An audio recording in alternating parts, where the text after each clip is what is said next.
বিভিন্ন চাকরি পরীক্ষায় গড় থেকে যে অঙ্ক আসে, আজ তার 3টা অঙ্ক নিয়ে আসছে।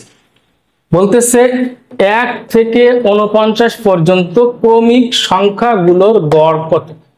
এক্ষেত্রে মনে রাখতে হবে যে স্বাভাবিক সংখ্যা পরপর থাকতে হবে, নাহলে ক্রমিক থাকতে হবে। আবার জোড় সংখ্যা থাকলেও জোড়েরও ক্রমিক থাকতে হবে, বেজোড় থাকলে বেজোড়ও ক্রমিক থাকবে। থাকলে আমি এই নিয়মের অঙ্ক পাবো। তা হচ্ছে গড় চেয়েছে।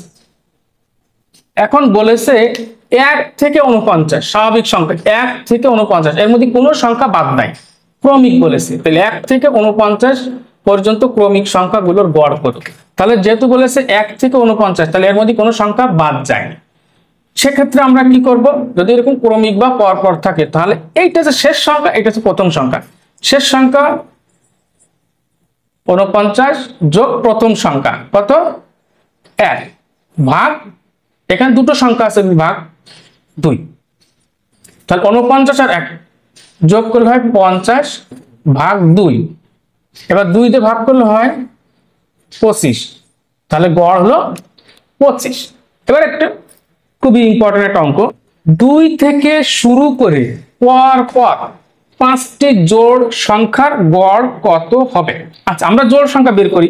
জোড় হচ্ছে 2 থেকে, তাহলে হচ্ছে 2, হ্যাঁ, এরপর হচ্ছে 4 জোড় সংখ্যা, এরপরে 6, এরপরে 8, এরপর 10, 1 2 3 4 5, আমার 5টি বলেছে, পরপর 5টি জোড় সংখ্যা। তাহলে হয়ে গেল পরপর 5টি জোড় সংখ্যা বের করলাম, 1 2 3 4 5।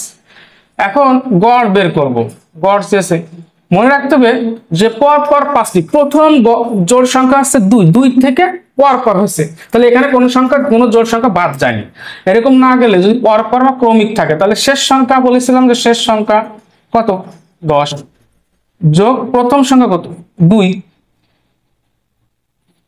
এখন এখানে দুটো সংখ্যা বলে 2 দিয়ে ভাগ, 10 আর 2